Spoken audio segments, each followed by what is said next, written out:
Di Indonesia, kalau hukumnya tegak lurus dan tidak ada korupsi, maka masyarakat Indonesia dipastikan maju. Coba kita lihat, di Indonesia itu alamnya sangat subur ya, alamnya sangat subur, banyak.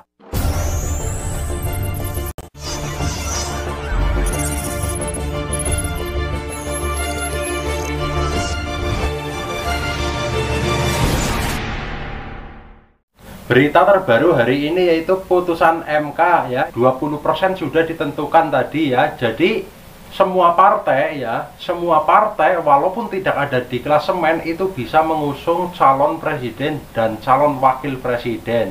Nah, ini akan menunjukkan bahwa senjata makan tuan dinasti politik Jokowi. Sebenarnya hal ini itu kan diusulkan oleh Pak Jokowi ke Prabowo. Prabowo perintah ke MK kayak gitu. Tetapi di MK malah diputus seperti itu. Akhirnya kan menjadi senjata makan tuan. Kenapa senjata makan tuan? Karena begini ya. Ini kan nanti di 2029 semua partai itu bisa mengusung calon presiden dan calon wakil presiden, sehingga besar kemungkinan akan banyak pilihan ya. Jadi di sini tuh yang diuntungkan rakyat. Rakyat itu akan bebas memilih, akan memilih siapa-siapa yang mereka sukai kayak gitu. Jadi nggak harus dari keluarga Jokowi yang dipilih karena saingannya ini banyak. Yang pasti Anies dan Ahok juga akan maju. Besar kemungkinan Ganjar Pranowo dan Andika Perkasa juga maju, dan akan banyak lagi ya. Diprediksi nanti di 2029 ada 12 pasangan calon presiden dan calon wakil presiden. Itu nanti ini adalah sebuah keuntungan untuk rakyat Indonesia. Masyarakat saat ini itu dengan adanya media sosial itu tidak lagi gaptek terhadap politik. Hampir 70% masyarakat Indonesia itu sebenarnya paham politik. Hanya saja ada yang pura-pura tidak paham. Sebenarnya mereka tahu sebenarnya, tetapi kebanyakan itu, terutama rakyat kelas menengah ke bawah, itu pasrah dengan keadaan. Mereka hanya mengikuti orang-orang yang lebih tinggi derajatnya dari mereka. Itu biasanya rakyat yang kelas menengah ke bawah ya, hanya ikut-ikutan saja biasanya. Untuk memilih calon pemimpin juga biasanya hanya ikut-ikutan saja. Siapa yang ngasih amplop, siapa yang ngasih bansos itu dipilih. Biasanya seperti itu. Mereka tidak mikir jangka panjang. Mereka itu sukanya yang instan-instan. Siapapun yang ngasih amplop pasti akan saya pilih kayak gitu. Dan kalau kita memang salah memilih pemimpin, ya efeknya ya kita semua yang akan merasakan dalam jangka panjang.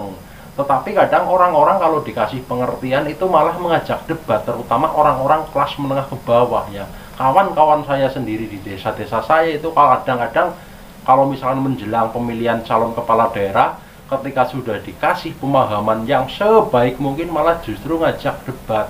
Karena orang-orang, terutama saya kan ada di kampung, orang-orang di kampung, di pedesaan itu kebanyakan gaptek ya, maunya itu yang instan-instan kayak gitu. Padahal kan kalau kita salah memilih pemimpin, itu efeknya kita semua yang merasakan. Betul-betul kita semua yang merasakan. Coba sekarang saat ini kan PPN pajak itu kan naik 12% hanya untuk barang-barang mewah. Ya betul, hanya untuk barang-barang mewah. Tetapi efeknya rakyat kecil pun akan merasakan dampaknya.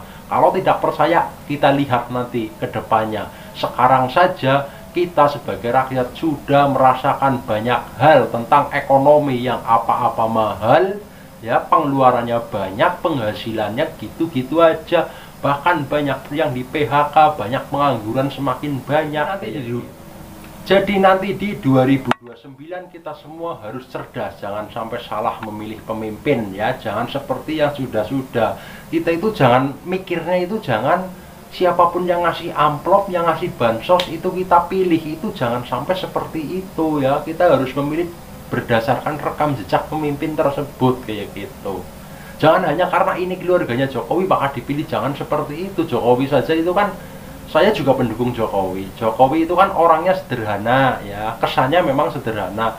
Beliau juga orang baik, ya memang baik secara pribadi, memang baik. Terus merakyat kayak gitu.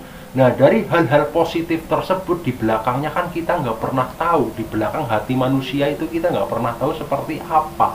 Melanggar Mahkamah Konstitusi, berkhianat kepada partai yang membesarkannya. Nah, itu kan contoh-contoh yang menurut saya secara politik itu tidak baik. bahkan sangat tidak baik ya. Sebagai bukti, dengan melanggarnya konstitusi itu kan hakim ketua yang dulu itu Anwar Usman dipecat supaya tidak bisa menjadi ketua Mahkamah Konstitusi lagi, bahkan tidak boleh memutuskan perkara-perkara yang ada hubungannya dengan pemimpin daerah. Kan seperti itu bukti kalau Anwar Usman melanggar etik. Anwar Usman itu pamannya Gibran ya, adik iparnya Jokowi, itu seperti itu ya. Jadi kita walaupun hidup di pedesaan, di kampung-kampung, kita nanti kalau memilih kepala daerah ya harus cerdas lah. Jangan hanya karena gimmick-gimmick politik sesaat, jangan hanya karena diiklankan oleh artis-artis yang membantu mempromosikan, kita nurut-nurut saja. Kita sekarang harus cerdas. Namanya artis itu cuma terkenal di TV atau di media-media, belum tentu mereka bisa kerja seperti itu.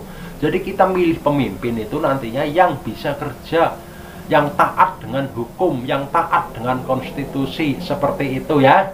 Kenapa saya berani ngomong hukum di negara kita saat ini tidak tegak lurus ya. Hukum saat ini itu memang betul-betul berpihak ke yang punya duit. Contoh ya, koruptor.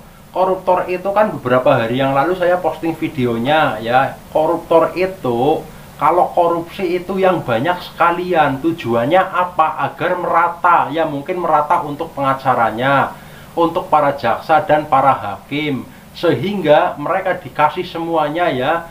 Akhirnya kan nanti vonisnya aman, hukumannya aman kayak gitu, jadi tidak dihukum. Dan di media juga tidak akan diberitakan kayak gitu. Jadi kalau korupsi itu harus banyak sekalian ya. Seperti suami Sandra Dewi ya, korupsi 300 triliun ya, hanya divonis 6 tahun penjara. Lah, 300 triliun hanya dihukum 6 tahun saja. Besar kemungkinan para hakim, para jaksa dan lain sebagainya itu pasti dikasih. Karena kalau seperti ini itu kan sangat-sangat tidak beres kayak gitu ya. Pasti ada permainan di belakang itu. Sedangkan yang korupsi-korupsi kecil itu hukumannya sampai 15 tahun, 20 tahun, bahkan ada yang seumur hidup ya. Udah ada bukti-buktinya. Di Indonesia kalau hukumnya tegak lurus dan tidak ada korupsi, maka masyarakat Indonesia dipastikan maju. Coba kita lihat. Di Indonesia itu alamnya sangat subur ya. Alamnya sangat subur, banyak banget perusahaan-perusahaan besar yang ada di Indonesia, banyak perusahaan asing itu yang ibaratnya numpang di Indonesia. Begitu banyak penghasilan negara kita. Seandainya tidak ada para koruptor dan hukumnya tegak lurus, pasti masyarakat Indonesia, seluruh rakyat Indonesia sejahtera, itu pasti.